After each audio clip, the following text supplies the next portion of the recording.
Dorit Rubinstein Reiss is a professor of law at UC Hastings College of Law. She has also worked for the Hebrew University of Jerusalem and the Israeli Ministry of Justice's Department of Public Law. She is a frequent contributor to academic journals, blogs and newspapers.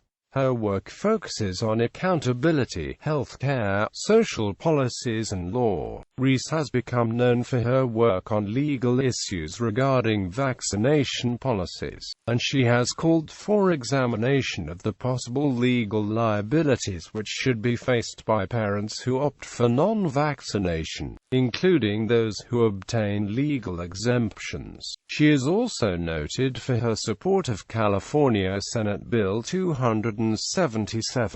She has expressed her views in numerous journals, panels and blogs. Career: Dorit Reiss obtained her undergraduate degree in law and political science from the Faculty of Law at Hebrew University of Jerusalem. She would later serve as editor-in-chief of the Law Review for the same institution. After her graduation, Reiss worked for the Israeli Ministry of Justice's Department of Public Law. Reiss received her PhD from the Jurisprudence and Social Policy program at UC Berkeley. While studying there, Reiss worked as a teacher's assistant and won the Outstanding Graduate Student Instructor Award. Professor Reiss's dissertation focused on the accountability of the telecommunications and electricity sectors in England, France, and Sweden. Her later research also dealt with accountability, in this case concerning agencies at state, national, and international levels in the United States and Europe.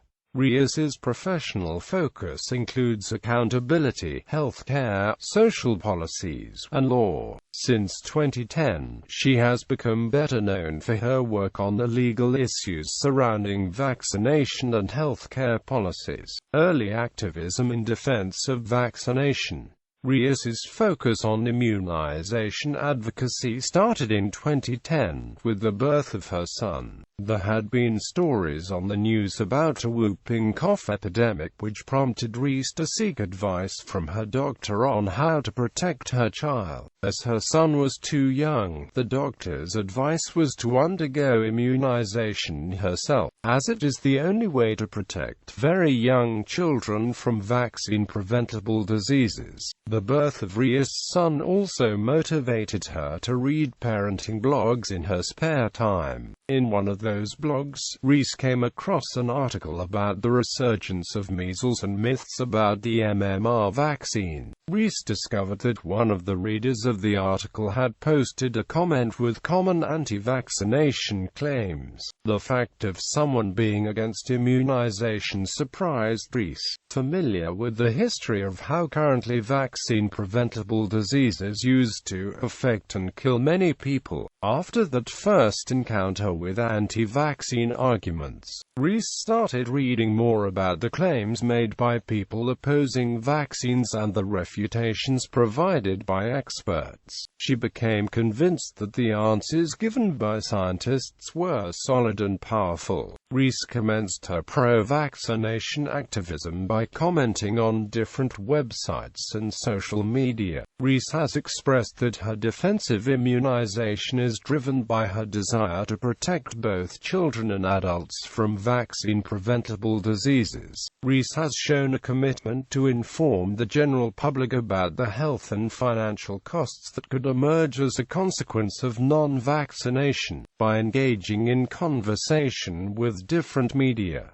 In her own words, vaccines protect children and safeguard the public health. Being a part of those that work to promote immunization rates gives me a purpose.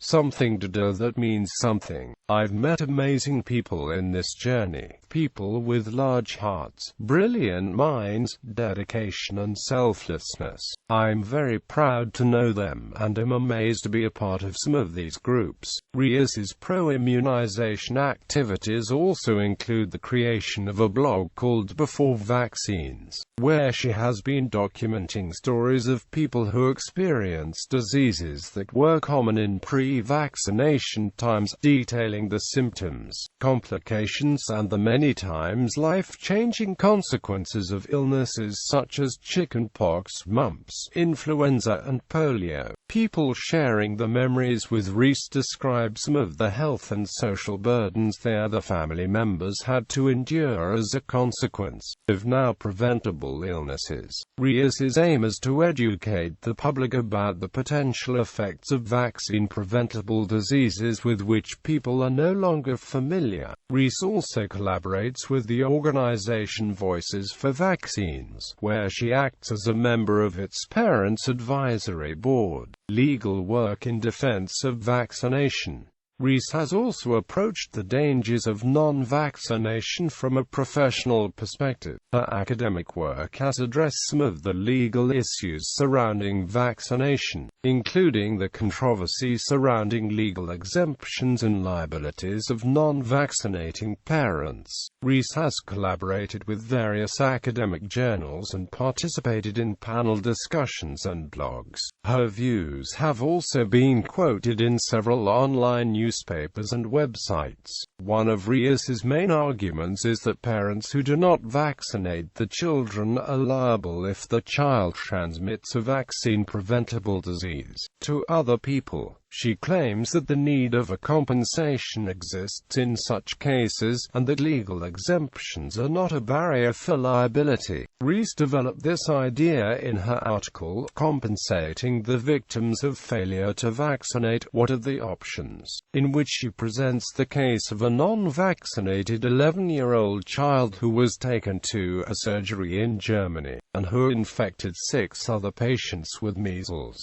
This would eventually cause the death of 2 infants who were too young to be vaccinated. Reiss believes parents of children who become infected through a non-vaccinated child should have the right to a compensation on the grounds of negligence. Reiss has also questioned the validity of religious exemptions. She has argued that parents in the United States of America who refuse to vaccinate the children on the grounds of religion are abusing the law, and are falsely presenting the reasons as religious, when they are actually based on a personal belief. Reiss points out that major religions actually support vaccination. Reiss suggests 3 possible solutions to the problem of people abusing religious exemptions: tightening the requirements for religious exemptions, stopping all non-medical exemptions, or only allowing personal belief exemptions. She has shown preference only for a personal belief exemption, albeit a narrow one which would require a demanding process to be granted. In 2015, Reiss and co-authors Charlotte A. Moser and Robert L. Schwartz published a paper with the title, Funding the Costs of Disease Outbreaks Caused by Non-Vaccination, in which they proposed the creation of a no-fault fund paid by parents who refuse to vaccinate the children. This fund would act as a tax which would cover the public health costs generated as a consequence of non-vaccination.